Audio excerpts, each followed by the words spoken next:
তালিকাতে use করছি, দেখলাম যে ওখানে শুধু বাকির আচ্ছা হিসাবটা রাখা যায়, আমাদের মেমো করা যায় না। ট্যাক্স দেখলাম ওটাও কিছু নিয়ে ইউজ করছি, কিন্তু ওদের এখানে হেডেক বেশি, বারবার লগইন এর সমস্যা, এই সমস্যা, এই সমস্যা।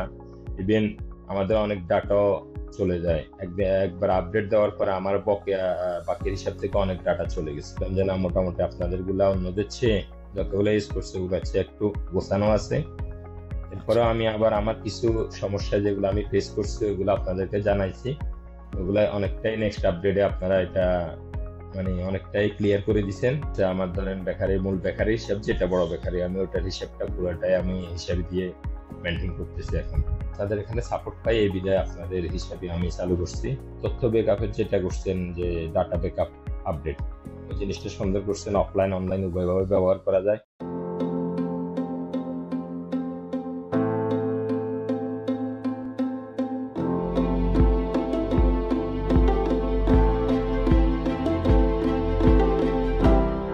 আসসালামু আলাইকুম।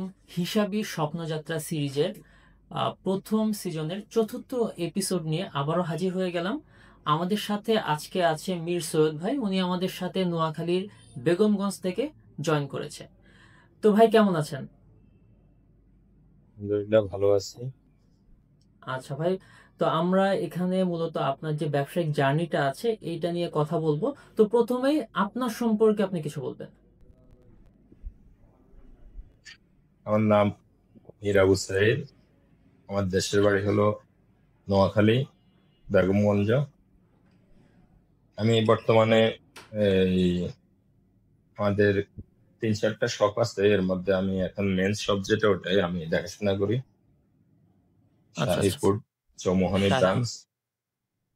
জি। আচ্ছা, তো এই যে শাহী ফুড আপনার সাথে আমার কথা হচ্ছিল, তো আপনাদের এই জার্নিটা কিভাবে শুরু হয়েছে? আহ, কত সাল থেকে এই জার্নিটা শুরু হয়েছে এটা একটু শেয়ার করবেন। আমরা আমি একটা কমপ্লিট করি 2013 সালে।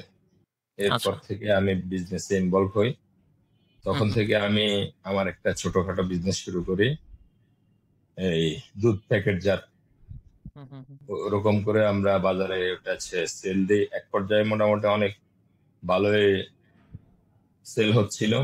তো আমাদের পার্টিগুলো একটু আমাদের সাথে এলোমেলো করাতে আমরা তখন ওই ব্যবসা থেকে কনভার্ট হই। আমরা আমাদের এই একটা শপ খুলি, শাহী সুইটস নাম দিয়ে। সুইটস, আচ্ছা।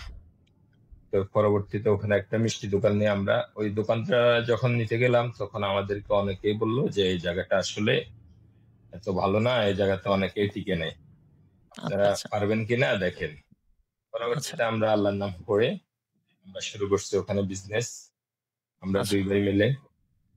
পরে আমরা ওই কুমিল্লা থেকে মিষ্টি আনে বিক্রি করতাম। এক পর্যায়ে এটা আমাদের জন্য হেডেক হয়ে যায়, বারবার যাওয়া হুম আসা, হুম এই মিষ্টিগুলো আনা।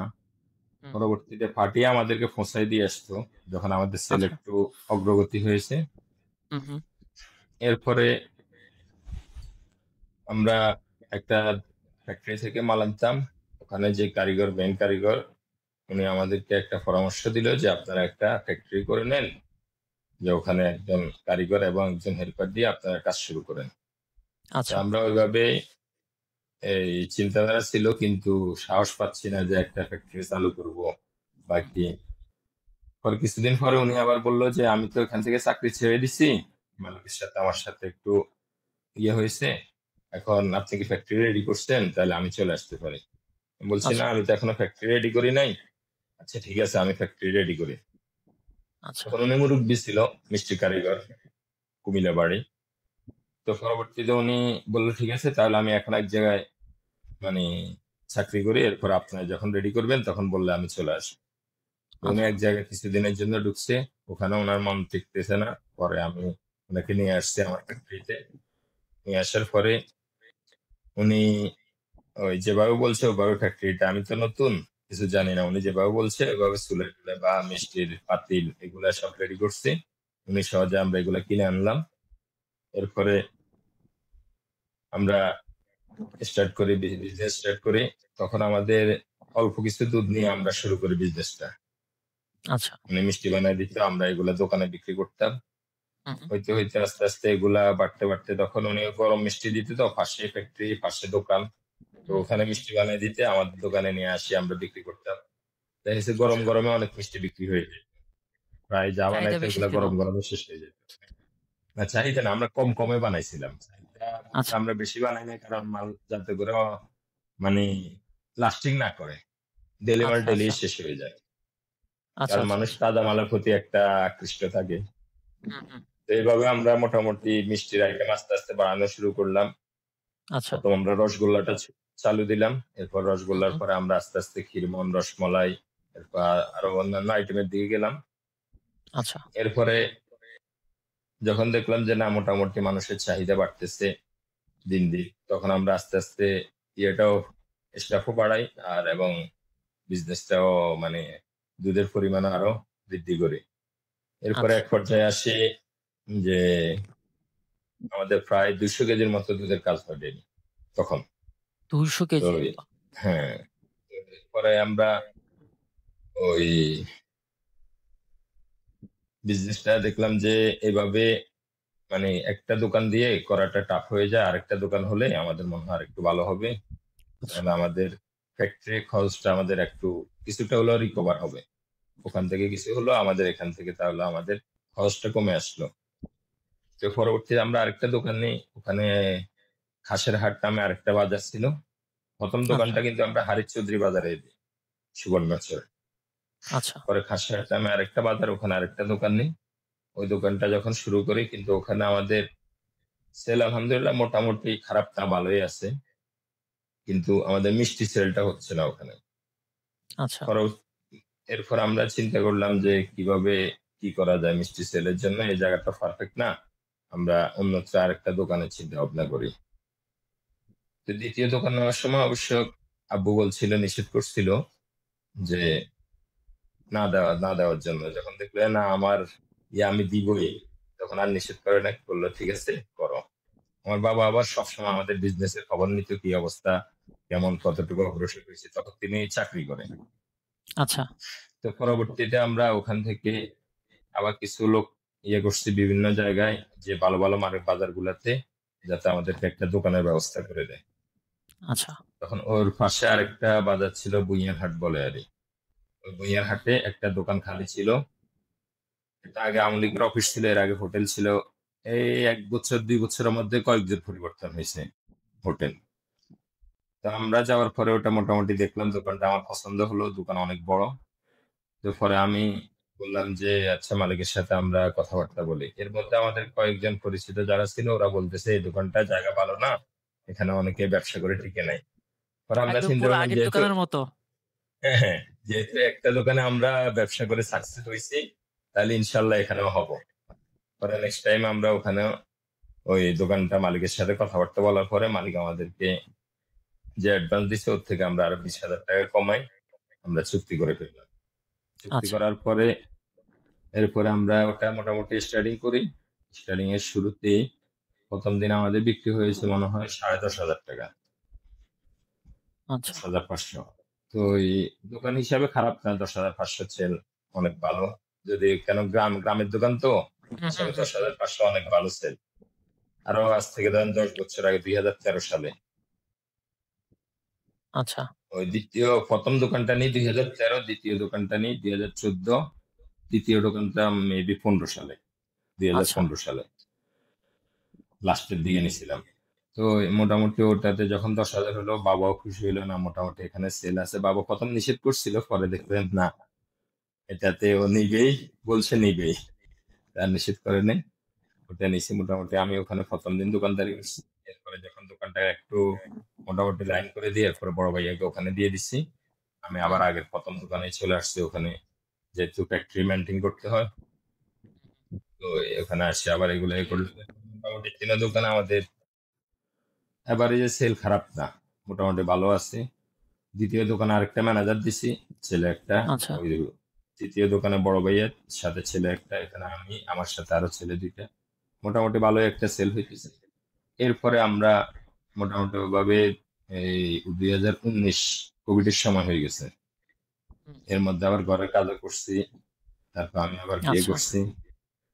এরপরে আচ্ছা যখন কোভিড মানে উনিশশো 2019 সালে যখন কোভিড শুরু হয় তখন বিজনেসের মধ্যে তো একটা বাটা পড়ে। দোকান খুলতে দেয় না, ঠিকমতো দোকানদারি করতে দেয় না, এই বিভিন্ন রকম সমস্যা। পরে এর মধ্যে আমি তখন বাড়িতে ছিলাম। ওখানে স্টাফদেরকে বলছি, "তোমরা যতটুকু পারো দোকানদারি করো।" তো ওরা টুকটাক যতটুকু পারে ওরকম দোকানদারি করে, কিন্তু দোকানদারির সুবিধা হচ্ছে না। এরপরে কোভিডের সময় আমি বাড়িতে চলে আসি। তখন তো লকডাউন ছিল, দোকান খুলতে দিচ্ছে না। স্টাফদেরকে বলছি, আচ্ছা, "তোমরা যতটুকু পারো দোকানদারি করো।" এরপর ওরা আচ্ছা, দোকানদারি করে কত হইছে না হইছে আমাদেরকে আপডেট জানাইতো যতটুকু পারতো। এর মধ্যে পুলিশ আসলে আবার বন্ধ করে ফেলতো। এইভাবে প্রায় দীর্ঘ ৫-৬ মাস চলে গেছে। পরবর্তীতে আমি যখন বাড়িতে ছিলাম তখন বাড়িতে চিন্তা করলাম বাড়িতে থাকি কি করব? তখন আবার মাথায় আসছে যে একটা বেকারি চালু করি। তখন আসলে আচ্ছা, ওই টাইমে বেকারিটা করাটাও ঠিক হয় নাই যেহেতু কোভিডের সময়। আর এখান দিয়ে এমনি অর্থনৈতিকভাবে একটা হইতেছে। তখন দ্রব্যমূল্যের দামও অনেক ঊর্ধ্বগতি। অনেক বেশি ছিল, তখন হ্যাঁ। আমরা উদ্যোগ নিচ্ছি একটা বেকারি চালু করব। তখন আমাদের একটা জায়গাকে আমরা সিলেক্ট করি। সিলেক্ট করে ওখানে আমরা এই ধরেন একটা মোটামুটি প্রায় ১৩৫ ফুট লম্বা আর পাশে হলো প্রায় ৩০ ফুট একটা ঘর করে ওটা সাইড ওয়াল করছি। উপরে আবার দরমা দিয়ে আর একটা তালা মানে ২ তালা করছি আরকি। ২ তালার উপরে চাল। তো এভাবে চালু করছি। এরপরে বেকারি মেশিনপত্র নিলাম ২০২১ সালে। মেশিনপত্র বসালাম শুরুতেই। বসাইয়ের পরে যখন বেকারিটা চালু দিলাম এরপরে টুকটাক খারাপ না মোটামুটি যা হইতেছে দেখলাম যে মোটামুটি লস না, গায়ে-ছায়ে যাচ্ছে আরকি। এভাবে আচ্ছা, পরে এভাবে চালাই গেছি। কিছুদিন পরে দেখলাম যে না বেকারিটা যেভাবে চলে ওভাবে সীমিত আকারে মানে লাভ আসতেছে। ওই লাভ দিয়ে আসলে আমাদের হচ্ছে না। এজন্য আমাদের আরেকটা শোরুম সেন্টারে একটা শোরুমের দরকার যেখানে আমাদের মালগুলো যাতে করে হিউজ পরিমাণ চলে। আচ্ছা, এরপরে আমরা উদ্যোগ নিয়ে আরেকটা শোরুম নিয়ে আমাদের এই ডায়মন্ড যে চৌমুহনী মানে এটা শহর কেন্দ্রিকারই একটা দোকান আচ্ছা, নিচ্ছি ওখানে প্রায় ৫০ লাখ টাকা অ্যাডভান্স, ৬০,০০০ টাকা ভাড়া। আচ্ছা, তো ওই দোকানটা আমরা চালু দিছি ২০২২ ২৩ এর দিকে। ২৩-এ, ২০২৩ এর আচ্ছা, দোকানটা চালু দিছি। আজকে ৩ বছর চলে। এরপরে ওই দোকানে চালু দিয়ে এখান থেকে মাল নিয়ে আমরা বিক্রি করতাম। মোটামুটি এরকম চলতেছে। মোটামুটি ওই দোকানের কিছু দেনাও পরিশোধ করছি। এদিক দিয়ে আমরাও আস্তে, আস্তে অগ্রসর হইছি। এরপরে আমরা চিন্তা করলাম যে এটা যেহেতু দোকানটাও অনেক লম্বা, প্রায় ১০০ মনে হয় ১০ ফিটের মতো। ৫ ফিট বা ১০ ফিট হবে আচ্ছা, লম্বা। মুখ হলো প্রায় ১২ ফিট বা ১০ ফিট এরকম হবে। তো পরবর্তী চিন্তা করলাম এত বড় দোকান তো আর আমাদের লাগে না। আমরা পিছনে একটা ফ্যাক্টরি করে ফেলি। তাহলে ওখান থেকে মাল এখানে বিক্রি করব শর্টকাটে। হুম, তখন হুম, ওখানে আমরা লাইট বেকারি চালু করি। ওখানে মেশিন বসে লাইট বেকারির জন্য। আমাদের বড় বেকারিও আছে। বড় বেকারি থেকে আমরা টোস্ট, বিস্কিট এগুলা আনি। আর লাইট বেকারিতে আমরা পাউরুটি ইত্যাদি এগুলা তৈরি করি। তো এরপরে মোটামুটি এইভাবে আমাদের এই বিজনেসটা আস্তে, আস্তে অগ্রসর করলাম। এরপরে ওখানে আবার মিষ্টির ফ্যাক্টরিও নিয়ে আসলাম। আচ্ছা, তারপরে এখানে মোটামুটি এখন সব প্রায় ওই শোরুম কেন্দ্রিক যত মাল ওখানে উৎপাদন হয়। আর আচ্ছা, আমাদের ওই বেকারিতে কিছু মার্কেটের জন্য আবার আমাদের কিছু মার্কেট করে আবার নিজের শোরুমে আবার কিছু ডিলার আছে ওদেরকে মাল দেয় বড় বেকারি থেকে। আর ছোট আচ্ছা, বেকারিতে আমরা আমাদের শোরুমের জন্য করি। এখন মোটামুটি আছে আলহামদুলিল্লাহ, খারাপ না। মোটামুটি মাঝখান দিয়ে আবার ওই বন্যার কারণে কিছু সমস্যা হয়েছিল। এখন হুম। এগুলো আবার কিছুটা রিকভার করছি। এখন মোটামুটি বিজনেসটা একটা পর্যায়ে আছে। আচ্ছা, আপনার যে গল্পটা বললেন বা আপনার যে শুরু জার্নিটা বললেন এটা আসলেই অনেক ইন্সপায়ারিং। আপনারা ২ ভাই মিলে শুরু করেছিলেন। ২ জন মিলে শুরু করেছিলেন। এখন আপনার স্টাফ সহ আপনার টোটাল কতজন আছে আপনাদের এখানে? আমাদের এখানে এখন স্টাফ সহ আছে প্রায় ২০ প্লাস। ২০ জন। ২ জনের থেকে এখন ২০ ২০ জন জন। না, ২০ জন না আরো বেশি হবে। দোকানেও আছে চমুনি দোকানে ৫ জন, ২৫ জন। আচ্ছা, ২৫ জন। তো এই যে আ জার্নিটা আপনি বললেন আপনার বাবা চাকরিজীবী ছিল। উনি অবশ্যই চেয়েছিলেন আপনারাও আ ভালো একটা জব করেন। গভর্নমেন্ট জব বা বেসরকারি ভালো একটা জব করেন। তো যখন আপনার বাবা এখন আপনাদের এই অবস্থাটা দেখছে, এখন তার আ অভিব্যক্তিটা কি? এখন কি বলছে? আসলে জব করলে তো আমি যখন ফারেক হই তখন আমার ব্যাংকের জন্য জব আসছিল। ব্যাংকেও করি নাই এবং কি আমার একটা বড় প্রাইভেট কোম্পানি হাউজিং ওখানে আমাকে করছিল, ইনভাইট করছিল যাওয়ার জন্য। আমি যাইনি। আমার আগের আচ্ছা থেকে, অর্থাৎ ছাত্র জীবন থেকে আমার খেয়াল হলো আমি বিজনেস করব। এবং আচ্ছা আমাকে আমার একজন শিক্ষক ছিল, ওনার বাড়ি হলো বরিশাল। উনি আমাদেরকে আইটিএস ক্লাস করাইতেন। তো পরে উনি আমাকে একদিন বললো যে সাইদ ভাই, আপনার ভঙ্গিমা বা আপনার ইয়েতে বোঝা যায় যে আপনি বিজনেস করার খেয়াল মেবি। আমি বললাম হ্যাঁ স্যার। তো ঠিক আছে, আপনি বিজনেস করার, সবাই যে পড়ে একবারে চাকরি করতে হবে বা মাদ্রাসা পড়াইতে হবে এরকম কিছু না। আপনি বিজনেস করেন, যেহেতু আপনার এই সম্পর্কে ভালো আইডিয়া আছে, আপনি এদিকে আগান, ইনশাল্লাহ আপনি সাকসেস হবেন। আসলে ওনার কথার বলাতে আরো মানে অনুপ্রেরণার সৃষ্টি হয়। এই যে অনুপ্রেরণার কথাটা বললেন, এই ব্যবসার ক্ষেত্রে আপনার প্রধান অনুপ্রেরণা কে ছিল? এই যে আপনারা ব্যবসা একটা রিস্ক নিয়ে ব্যবসাটা শুরু করলেন। আসলে স্যারের কথা যেটা বললাম ওটাও আছে, প্লাস আমারও ছোটবেলা থেকে একটা মানে খেয়াল ছিল যে আমি একটা বিজনেস করব, আস্তে আস্তে বিজনেস হবো, বিজনেস লাইনে অগ্রসর হবো, কারো চাকরি করবো, এটা আমার মানে ইয়ে হয় না আর কি। আচ্ছা, চাকরির প্রতি ওরকম আগ্রহ ছিল না আগে থেকে। হ্যাঁ, বুঝতে পেরেছি। আচ্ছা, তো এই যে আপনি কোভিড এর কথা বলছিলেন যে কোভিড এর মধ্যে আপনারা যখন হিসাব রাখতেন, আহ, তখন তো দোকানে যেতে পারতেন না। আপনার কর্মচারীরা হিসাবগুলা পাঠাতো। আহ, তখন হিসাব নিকাশ করতে কি একটু ঝামেলা হতো না যে সরাসরি দোকানে যেতে পারছি না, ফোন দিয়ে খবর নিচ্ছি বা প্রপার হিসাবটা পাচ্ছি না, তখন আর কি আপনাদের হিসাবগুলা কিভাবে মেনটেন করতেন? তখন আসলে কোভিড এর সময় আমরা ওই বেশিরভাগই ইয়ে করতাম, হোয়াটসঅ্যাপে যোগাযোগ করতাম, ওরে বলতাম যে ক্যাশ খাতা মেনটেন করো, ওই ক্যাশ খাতার সেটটা তুলে আমাদেরকে পাঠিয়ে দিবা, ওইভাবে পাঠিয়ে আচ্ছা দিত। প্লাস আবার ওই দোকানে যে ক্যামেরা ছিল, সিসি ক্যামেরা দেখাশোনা করতাম মাঝে মধ্যে, এভাবে। আর আসলে আচ্ছা। একটা জিনিস হলো যে বিশ্বাসের উপরে ওদেরকে ছেড়ে দিয়ে আসছি। আর ওরা আমার সাথে অনেকদিন করছে তো এই। তারপরও একটা বিষয় থাকে, হিসাব নিকাশের একটা বিষয় থাকে। আর কোভিড এর মধ্যে শুধু আপনি না, সবাই মোটামুটি এই সিচুয়েশনটা ফেস করেছে যে আহ, ব্যবসা প্রতিষ্ঠানে যেতে পারছে না, ওইখানে একটা হিসাব নিকাশের বিষয় থাকে। তো আহ, একদম প্রথম থেকে ব্যবসার হিসাব নিকাশটা আপনি কিভাবে করতেন, কিভাবে রাখতেন? আমরা আসলে ওই লেজার মেনটেন করতাম, খাতা আমাদের কিছু শিট আমরা তৈরি করছি, ওখানে আমাদের দাপ দাপ ছিল। একটা দাপ ছিল খরচের আচ্ছা খাতায়, ওখানে ছিল কেনাকাটা, আচ্ছা কোম্পানিদের থেকে মাল যেটা কেনাকাটা করে ওগুলো। এরপরের ধাপ ছিল আমাদের অন্যান্য একটা খরচ, আনুষঙ্গিক আচ্ছা নাস্তা খরচ বা যাবতীয় খরচ। এরপর আরেকটা ধাপ ছিল আমাদের ফ্যাক্টরি খরচ, আচ্ছা ফ্যাক্টরিতে আমরা কি কি মাল দিচ্ছি। এরপর আরেকটা ধাপ ছিল ওখানে ফ্যাক্টরি থেকে আমরা কি কি পাইছি। আচ্ছা। এটা খাতার এক পাশে।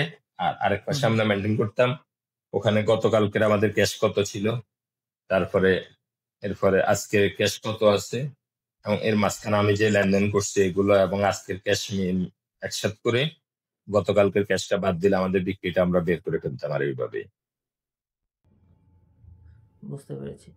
তো আমি পরবর্তী প্রসঙ্গে যাওয়ার আগে আমাদের দর্শকদের উদ্দেশ্যে আপনার যে দোকানের লোকেশনটা আছে, লোকেশনটা একটু শেয়ার করবেন। আপনার যে দোকানগুলো আছে, কেউ যদি যেতে চায়, আমাদের নোয়াখালী অনেক গ্রাহক আছে, তারা যদি যেতে চায় কিভাবে যাবে? হ্যাঁ, আমার একটা দোকান আছে হারিস চৌধুরী বাজার, ওটা হলো 0 পয়েন্ট বাস স্ট্যান্ড বলে আর বা সিএনজি স্ট্যান্ড বলে ওখানেই। আচ্ছা আর আরেকটা দোকান আছে আমার বুনিয়ারহাট শাখা, ওখানে আপনার এই বুনিয়ারহাট 0 পয়েন্ট বলে ওটাও, 0 পয়েন্টে, বুনিয়ারহাট 0 পয়েন্টে, ওটাকে বুমিন আচ্ছা রাস্তার মাথা বলে আরই। ওখানে একটা, আর আরেকটা দোকান আছে আমাদের এই আমিন মার্কেট মিরওয়ারিশপুর, এটা আমাদের এলাকায় বেকারির পাশেই। আচ্ছা আর আরেকটা দোকান আছে আমাদের এখন যেটা মেইন দোকান এবং যেটাতে আমরা লাইভ বেকারি করছি, ওটা হলো চৌমোহনী ডিবি রোড, শাহী ফুড নামে, চৌমোহনী ডিবি রোড, এই হোসেন মার্কেট বরাবর সামনে। আচ্ছা এবং ওটা লাইভ বেকারি, আবার পিছনে মিষ্টি, বার্থডে কেক সবকিছুই, যে কেউ ইচ্ছে করলে ওখানে আসি নগদে অর্ডার দিয়ে মাল নিতে পারে, এরকম সিস্টেম আচ্ছা রাখছি। অনেক আচ্ছা। কাস্টমার আছে, এখানে কালকে একজন মহিলা প্রায় 2100 টাকা সদাই করছে, ও 3 পাউন্ডের কেক কোথাও পায় নাই। পরে আমাকে বলছে যে নগদ বানাই দেওয়ার জন্য, ও দুপুরে আসছিল, 1 ঘন্টা সময় দিছে, পরে আমরা ওটা নগদে বানাই দিছি, ও অনেক খুশি আচ্ছা হয়েছে। আচ্ছা আচ্ছা, আচ্ছা ঠিক আছে ভাই। তো আমাকে এখন একটু বলবেন এই যে আপনি তো হিসাবের সাথে দীর্ঘদিন ধরে আছেন। তো ১ম হিসাবের কথা কোথা থেকে আপনি জানতে পেরেছিলেন? আসলে হিসাবে আমি এর আগে অন্যান্য অ্যাপস ইউজ করছি, কিছুদিন তালিকাতে ইউজ করছি, দেখলাম যে ওখানে শুধু বাকির আচ্ছা, হিসাবটা রাখা যায়, আমাদের মেমো করা যায় না। তো আমি আচ্ছা। ওটা বাদ দিয়ে দিছি। এরপরে আমি আবার ইন্ডিয়ান একটা অ্যাপস ব্যবহার করছি কয়েকদিন। হুম, এরপরে ওটাও আমার কাছে তেমন ভালো লাগে নাই। আচ্ছা, এরপরে আবার ওখানে ওদের রাষ্ট্রীয় ইয়া হইলে কিছু বাধ্যবাধকতা আছে, সবগুলো অ্যাক্সেস দেয় না। রাষ্ট্রীয় লোক হইলে আচ্ছা, হয়তো অ্যাক্সেস দেয় আরই। তারপরে ওটাও আচ্ছা, আমি আচ্ছা। বাদ দিয়ে দিছি। এরপরে আমি আরেকটা অ্যাপস, ওই লাইভার্স নামে একটা অ্যাপস আছে মনে হয় ইন্টারন্যাশনাল। ওটাও কিছুদিন ইউজ করছি, দেখলাম যে না, ওটাও সুবিধা না। আর ওখানে মেইন সমস্যা আমরা যেটা এই ইয়ে করছি ওটা হলো যে সাপোর্ট পাই না আমরা। যে আচ্ছা, কোনো কিছু সমস্যা হলে যে একটা সাপোর্ট নেবো, ওই সাপোর্টটা আমরা পাই না। কারণ ইন্টারন্যাশনাল তো, ওদের সাথে আমাদের কথা বলারও সুযোগ হয় না, ইয়ে হয় না। তারপরে আসলাম, এরপরে আমি ওই এস ম্যানেজার নামে একটা অ্যাপস দেখলাম, ওটাও কিছুদিন ইউজ করছি, কিন্তু ওদের এখানে হেডেক বেশি। বারবার লগইন এর সমস্যা, এই সমস্যা, এই সমস্যা। ইভেন আমাদের অনেক ডাটাও চলে যায়। একবার আপডেট দেওয়ার পরে আমার বকেয়া বাকির হিসাব থেকে অনেক ডাটা চলে গেছে। আচ্ছা, এগুলা ওনাদের সাথে কথা বলছি, ওনারা বলতেছে সরি, এটার জন্য আমরা দুঃখিত। কিন্তু দুঃখিত হলে তো হবে না, আমার যে ডাটাগুলো গেছে আমি এই ডাটাগুলো কোথায় পাবো? তারপর কিছু লেখা ছিল, ওইগুলো আমি লেখা অনুযায়ী ইয়ে করছি। আর যতটা মনে ছিল ওইগুলা অনুযায়ী, এরপরে ওটা বাদে দিয়ে দিছি। এটা আর আচ্ছা, ব্যবহার করি নাই। এরপরে হিসাবি যখন দেখলাম, তারপরে হিসাবের সাথে হিসাবে অ্যাপটা দেখে এটা ডাউনলোড করলাম। ডাউনলোড করে এটা দেখলাম, আসলে নেটে দেখছি, অ্যাড দেখছিলাম আপনাদের। আচ্ছা, আচ্ছা। তো অ্যাড দেখার পরে আমি ওখান থেকে ডাউনলোড করি। ডাউনলোড করার পরে আমি কিছুদিন চালাই। চালানোর হুম, পরে দেখলাম যে না, মোটামুটি আপনাদের গুলা অন্যদের চেয়ে, যতগুলো ইউজ করছে ওগুলোর চেয়ে একটু গোছানো আছে। এরপরেও আমি আবার আমার কিছু সমস্যা যেগুলো আমি ফেস করছি ওগুলো আপনাদেরকে জানাইছি। ওগুলা অনেকটাই নেক্সট আপডেটে আপনারা এটা মানে অনেকটাই ক্লিয়ার করে দিছেন। নেক্সট আপডেটে ঠিক করে দিছেন। এরপরে আবার বাকির হিসেবে আমার কিছু এলোমেলো হয়েছিল। একটা কাস্টমার ২ বার নাম বা এরকম হয়েছিল। এগুলো আমি আবার আপনাদের সাথে যোগাযোগ করে এগুলা ইয়ে করছি। এরপরে এভাবে চলতেছে আমার, ধরেন বেকারি, মূল বেকারি হিসাব যেটা বড় বেকারি, আমি ওটার হিসাবটা পুরোটাই আমি হিসাব দিয়ে মেনটেন করতেছি এখন। আর যাক। এখানে ধরেন যত মেমো ইয়ে দিয়ে সবগুলো হিসাবের মাধ্যমে। এরপরে আমি আবার ওই মেশিন নিছিলাম, ফজ মেশিন। বারবার প্রিন্টার চালু করা বা ইয়ে করা, মেমো তো অনেক সময় ঝামেলা হয়, এই কারণে ফজ হুম, মেশিনটা নিছি। ওখানে হুম, হুম। অ্যাপসটা ডাউনলোড করে নিছি। অ্যাপসটা ওখানে ইয়ে করে আমরা এখান থেকে মেমো করে এখানে ফজ মেশিনে প্রিন্ট করে ফেলতে পারি। এটা হ্যাঁ, তো আসলে খুব অনেক সুন্দর একটা অ্যাপসে, সিস্টেম করে নিয়েছেন। হ্যাঁ অনেক অ্যাপসে যেমন এই এস ম্যানেজার, ওদেরও ওরকম কোনো প্রিন্টের অপশন মানে মেমো প্রিন্টের অপশন নেই। আসে একটা পিডিএফ ফাইল ডাউনলোড হয় ওরকম। আবার কালি খাতা তো নেই, বা অন্যান্য আরো অনেক অ্যাপসে দেখছি এগুলা নেই। লাইভার্সে আছে, তবে ওদেরও সুন্দর আছে, কিন্তু ওদেরটা আবার আমরা সাপোর্ট পাই না। যার হুম। কারণে আমি ওই দেখলাম যে আপনাদের এখানে সাপোর্ট পাই, এই বিধায় আপনাদের হিসাবে আমি চালু করছি আমার এই মেন বেকারিতে। এরপর আমি আরেকটা শপের জন্য আপনাদের থেকে আবার আরেকটা শপ নিয়েছি। তো আপনি তো ২০২১ বা ২২ এ আমাদের সাথে জয়েন করেছিলেন। ২১-২২ এ যেরকম ফিচার ছিল, অ্যাপের মধ্যে যেরকম সুবিধা ছিল, অনেক লিমিটেশন ছিল তখন। ওই জি, তুলনায় এখন ২০২৫ এর ২৫ এর মাঝামাঝি সময়ে আছি আমরা। তো আ কিরকম আপডেট পেয়েছেন? কিরকম চেঞ্জ হয়েছে হিসাবই এখন? অনেকটাই চেঞ্জ হয়েছে, অনেক চেঞ্জ হয়েছে। এবং অনেক কিছু এখন হিসাবের ভালো লাগে। যে ধরেন, যেমন মেমো প্রিন্টিং হইতে নিয়ে, তারপরে মেমো এডিট করা, আগে এগুলো অনেকগুলাই ছিল না। হুম, তারপরে আপনার দেখা গেছে আমাদের অনেক সময় বাকির খাতাও এডিটিং করতে হয়। বাকির খাতায় কিছু ইয়ে ডিলিট করতে হয় কোনো কিছু প্রয়োজন হইলে, বা কোনো তথ্য অনেক সময় দেখা গেছে আমরা মেমো করছি, কোনো একটা ভুল হয়ে গেছে, ততক্ষণ দata যায় না, তখন এটা এডিটিং করতে হয়। এগুলা মোটামুটি এখন আগে ছিল না, এখন আস্তে আস্তে এগুলো আপডেট হয়েছে। এগুলো আমরা এখন পাই। আর আরেকটা জিনিস হলো, তথ্য ব্যাকআপের যেটা করছেন যে ডাটা ব্যাকআপ আপডেট, ওই জিনিসটা সুন্দর করছেন। অফলাইন অনলাইন উভয়ভাবে ব্যবহার করা যায়। যেমন অনেক অ্যাপস আছে এগুলা অফলাইন অনলাইনে ব্যবহার করা যায়, কিন্তু অফলাইনে করা যায় না। আপনাদের এটা সুবিধা হয়েছে, অফলাইনেও ব্যবহার করলাম। এরপর আমি যখন অনলাইনে নেট আসলো, নেটে আপডেট দিয়ে দিলাম, মোটামুটি হয়ে গেল। এই জিনিসটা সুন্দর হয়েছে অনেক। আর আরেকটা জিনিস হলো, আমার কাছে মোটামুটি সবকিছুর দিক দিয়ে মোটামুটি সুন্দর লাগে, কিন্তু একটা জিনিস একটু আরেকটু ইয়ে হলে, আপডেট হলে মনে হয় সুন্দর হইতো। ওটা হলো আপনাদের কুইক সেলটা। যেমন আমাদের কুইক অনেক সেল। সময় সব প্রোডাক্ট গুলো আমরা আমাদের ইয়েতে হিসেবিতে এন্ট্রি নেই। আমাদের দোকানে অনেকগুলো প্রোডাক্ট থাকে যেগুলো এন্ট্রি নেই, হয়তো কিছু এন্ট্রি নেই, তখন আমরা ওই সেলটা করতে গেলে আবার ওইটা এন্ট্রি দেওয়া অনেক সময় লাগে, কাস্টমার তার এতক্ষণ অপেক্ষা করে না, বা ছোটখাটো এগুলা এন্ট্রি দেওয়া সম্ভব না। দোকানের ক্ষেত্রে এটা হয়তো বেকারির ক্ষেত্রে হয়, কারণ বেকারি আইটেম কম। একটা দোকানে প্রায় আপনার, আমাদের একটা দোকানে প্রায় 200-250 আইটেম থাকে। তো এগুলো আচ্ছা আসলে সম্ভব হয় না। তো আমি চাইতেছি যে এগুলো আমাদের দোকানে স্টক রাখা সম্ভব। যেমন আমাদের কিছু প্রোডাক্ট আছে, এগুলো আমরা স্টক রাখতে চাইতেছি। আর বাকিগুলো আমার স্টক রাখার দরকার নেই, ওগুলো আমার এইভাবে হোক। তাহলে আমার এটা সুবিধা হয়, যেমন আমি বেকারি আইটেম গুলো আমি আপডেট দিলাম, ওইগুলো যা বিক্রি হলে স্টকে চলে আসলো। আর যেগুলো আপনার আমাদের এন্ট্রিতে নাই, ওইগুলো আমি আননোন প্রোডাক্ট হিসাবে আমি বিক্রি করতে পারলাম। তাহলে ধরেন প্রোডাক্ট সেল এবং কুইক সেল দুটোটা একসাথে করা গেলে আমাদের লাই সুবিধা হয়। যেগুলো আমাদের অ্যাবসেন্ট না, ওগুলো আমরা কুইক সেল থেকে করে ফেললাম। এটা আমি আচ্ছা আবার ওই এস ম্যানেজারে দেখছিলাম, ওদের এটা ফিচারটা সুন্দর হয়েছে, কিন্তু ওদের অন্যান্য ফিচার গুলো ভালো না দেখে এটা কারণে ব্যবহার করি না। আচ্ছা, কোনো সমস্যা নেই। আমরা কিন্তু এখন আ আপনাদের গ্রাহকের সুবিধা নিয়ে কাজ করছি। আমাদের প্রতি মাসে বা কিছুদিন পর, পরে আমরা আপডেটের মাধ্যমে নতুন, নতুন ফিচার এড করছি। এই যে আপনি একটা ফিডব্যাক শেয়ার করলেন আমাদের সাথে। অবশ্যই আমাদের যে WhatsApp অ্যাপের মধ্যেই দেখবেন আমাদের WhatsApp এড করা আছে। আপনি এখানে আপনার ফিডব্যাকটা শেয়ার করে দিবেন। এটা ছাড়া আপনার অন্য কোনো ফিডব্যাক থাকলে আপনি শেয়ার করতে পারেন। আপনি অ্যাপের মধ্যে কি, কি চাচ্ছেন? আরো কিছু জিনিস আমি জানাইছিলাম আপনাদের আবশ্যক, ওই টিমকে জানাইছি, ওনারা বলছে এগুলা ফিডব্যাক হিসেবে লিখে রাখতে, এগুলা ওনাদের ঊর্ধ্বতন কর্মকর্তাদেরকে জানাবে। আচ্ছা, সরাসরি আমি আপনার এই বিষয়গুলা নিয়ে কাজ করব। আপনি একটু আমাদের WhatsApp এ আপনি এগুলো একটু জানিয়ে দিবেন। লিখিত আকারে একটু দিয়ে দিবেন। আমি এই বিষয়গুলো নিয়ে অবশ্যই কাজ করব। অ্যাপ অ্যাক্সেসটা সম্ভবত আপনাদের জন্য খুবই ইম্পোর্টেন্ট। কারণ ব্যবসার অনেকগুলা দোকান আছে। কোন দোকান থেকে কে সেল করছে। অ্যাপ অ্যাক্সেসটা অনেক ইউজ হয় আপনাদের সম্ভবত।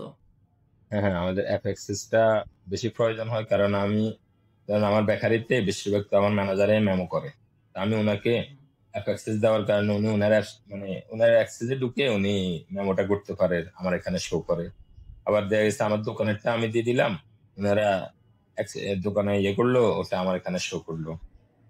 হুম, আমার এটা আমি আমার মোবাইলেও করে, আবার দেখা যাচ্ছে অনেক সময় ওয়েবে করে, ওয়েবে কম করা হয়, বেশিরভাগ মোবাইল যেহেতু হাতে থাকে, মোবাইলেই করা হয়। আমাদের ম্যানেজারকেও এটা দিচ্ছি, আমি অ্যাক্সেস দিচ্ছি আরো 2 জনকে। আমার ওই ম্যানেজারকে আচ্ছা। দিচ্ছি, দোকানের ম্যানেজারকে দিচ্ছি, 2 জনকে। হুম, আর আমি আমার কাছে আছে। তো ওনাদেরকে অ্যাক্সেস দিচ্ছি, প্রথম ওনাদেরকে আমার ইয়েটাই দিছি, পরে দেখলাম যে এটা যেন মনে হয় সমস্যা হচ্ছে, তো ওনাদেরকে অ্যাক্সেস করে দিচ্ছি। আর আমার ম্যানেজারকে আর ওই আমার বড় ভাইকে, যিনি দোকানে বসে, ওনাকে এগুলাই। আচ্ছা, তো আ এইটা বলতে, বলতে এর পরবর্তীতে হলো আমাদের অ্যাপে তো অনেকগুলা ফিচার আছে। আপনার সবচেয়ে ফেভারিট ফিচার কোনটা? আমার এখানে আসলে সবচেয়ে ফেভারিট ফিচার হলো, এখানে একটা জিনিস হলো যে বাকির খাতাটা মোটামুটি আমরা মেমোটা করলাম, ওখানে মেমোটাও হয়ে গেল, বাকিটাও একসাথে অ্যাড হয়ে গেল। এই এক। আর আরেকটা ফিচার হলো যে হচ্ছে আমার মাসিক যে রিপোর্ট গুলো, আমি ওইগুলো ব্যবসার রিপোর্ট। মানে ব্যবসায়িক রিপোর্ট, পণ্য রিপোর্ট, যেমন আমার কিছু পণ্য এখন শোরুম তো অনেকগুলো হওয়াতে আর ফ্যাক্টরি 2টা হয়ে গেছে, এখন ওখান থেকেও কিছু মাল যায়, এখান থেকেও কিছু মাল যায়। তখন আমরা হুম, ওইগুলো হুম, হিসাব করে বেশিরভাগ ওই পণ্য রিপোর্ট থেকে নেয়া, যে কোন পণ্য ওখান থেকে গেল, কোন পণ্য এখান থেকে গেল, এই পণ্য রিপোর্ট থেকে আমরা এগুলো ইয়ে করি। আবার আরেকটা হলো যে হচ্ছে আমাদের এই কাস্টমার রিপোর্টটাও আমরা ওখান থেকে নিয়ে ডাউনলোড করতে পারতেছি। তো আমাদের পণ্যের রিপোর্টটাই আমাদের কাজে লাগে অনেক সময় পণ্যের ক্ষেত্রে। আর হুম। খরচের রিপোর্টটাও আমরা ডাউনলোড করি, যে মাসে মোট টোটাল কত খরচ গেল বা কি আসে বিষয়, হাতুয়ারি। ওখানে আরেকটা জিনিস সুন্দর হইতো যদি আমরা, যে ধরেন এই মাসের হিসাবটা যেরকম শো করে, কোন খাতে কত গেছে এই বিস্তারিত, ওটা যখন আমরা পিছনের মাসে যাই তখন আর ওরকম ভাবে শো করে না, ভিন্ন রকমের শো করে। কিন্তু রানিং মাসে যেটা শো করে ওরকম ভাবে শো করলে আমাদের লাই সহজ হয় আর এই জিনিসটা। আচ্ছা, কাইন্ডলি আপনার এই ফিডব্যাক গুলা অবশ্যই আমাদের সাথে শেয়ার করবেন। WhatsApp এ আপনি এগুলো একটু শেয়ার করবেন। আমাদের নেক্সট যে আপডেটটা যাবে, নেক্সট মান্থে ইনশাআল্লাহ আমাদের নেক্সট আপডেটটা যাবে। আমি চেষ্টা করব এই বিষয়গুলো এড করে দেওয়ার জন্য। তো ভাই, আপনারা ২ ভাই শুরু করেছিলেন, আপনাদের এই ব্যবসা, এই জার্নিটা শুরু করেছিলেন। তো আমাদের এই প্রোগ্রামটা অনেকেই দেখবে। আ অনেক নতুন উদ্যোক্তারা এটা অবশ্যই দেখবে। তো নতুন যারা পড়ালেখা শেষ করেছে, ব্যবসায় যেতে চাচ্ছে বা এটা কনফিউশনে আছে জব নাকি বিজনেস কি করবে, তাদের উদ্দেশ্যে আপনার কি পরামর্শ থাকবে? এখানে আসলে আমি আপনাকে আরেকটা কথা বলি। আমি তৃতীয় মানে লাস্ট যে দোকানটা নিছি, বর্তমান যেটা আমার মেইন দোকান, ওটাও আচ্ছা। আমাকে এখনো অনেকে আসি বলে, ভাই এই দোকানে কেউ এখনো টিকে নাই বেশি, 1-2 বছরের পরে আবার চলে চলে যায়। কারণ আমার আগে যে ও লস দিয়ে গেছে, এর আগে যে ও লস দিয়ে গেছে, যা শুনলাম, ওই দোকানটার ব্যাপারে আমাকে সেম কমেন্টে করছে যে এই দোকানটাও আপনার টিকবে না। তেমন ভালো না, প্লেসটা এখানে কেউ টিকে না। আবার অনেকে আসি বলে যে আপনারা টিকছেন, বাকি আর কেউ এরকম টিকতে পারে না, ইনশাল্লাহ আপনারা টিকবেন। এরকম অনেকে আসে আবার আশ্বাসও দেয়। আবার অনেকে হতাশ করে যায়, না এই দোকানটাই ভালো না, এই দোকানটাই কেউ টিকে না। এখন আমার কথা হলো, যারা নতুন উদ্যোক্তা বা নতুন বিজনেস চালু করতে চাইতেছে বা পড়ালেখা শেষ করছে, এখন কি করবে না কি করবে, আমি বলি যদি ওদের এই পড়ালেখা যদি ওরা ভালো মানে করে থাকে বা ভালোভাবে করে থাকে, যদি কোনো ভালো চাকরি মানে জবের ইয়া পায়, তাহলে আমার ক্ষেত্রে আমার হিসেবে আর ও জবে ঢুকে যাওয়া ভালো। এরপরে যখন ওর পুঁজি হবে, পরবর্তীতে প্রয়োজনে জব থেকেও ব্যবসা শুরু করলো, ওটা হলো পরে। আর এখন তো জবের মাঝখান দিয়ে অনেক ব্যবসা করা যায়, ওগুলা প্রয়োজনে ও ট্রাই করুক আস্তে আস্তে, প্রয়োজনে বা এরপরেও কিছু কিছু প্রয়োজন বন্ধু বান্ধবের দোকানে বা কিছু ইয়েতে যায়, যে জব করবে ওই যে বিজনেস করতে চায়, ওই বিজনেসের কিছু আইডিয়া নেওয়ার দরকার। এরপরে আচ্ছা। বিজনেসটা চালু করলে মনে হয় ভালো হয়। আর বিশেষ করে যারা চাকরির অফার, ভালো চাকরির অফার পায়, ওদেরকে আমার হিসাবে ওরা চাকরিতে জয়েন করুক। এরপরে আস্তে যখন পুঁজি হবে, কারণ মা বাপ থেকে বা কারো থেকে পুঁজি নিয়ে শুরু করলে তখন মাথায় বড় একটা চাপ থাকে দেনার বা একটা ইয়ের, তখন এই চাপের কারণে দেখা গেছে অগ্রসর হইতে পারে না।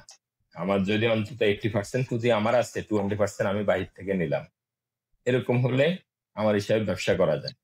বা আমি বাহির থেকে পুঁজি নিলাম এমন যে 2-3 বছর বা 5 বছর কেউ এই টাকাটা চাইবে না আমার থেকে, এরকম হলেও আমি বিজনেসে মানে বিজনেস রান করতে পারি, শুরু করতে পারি।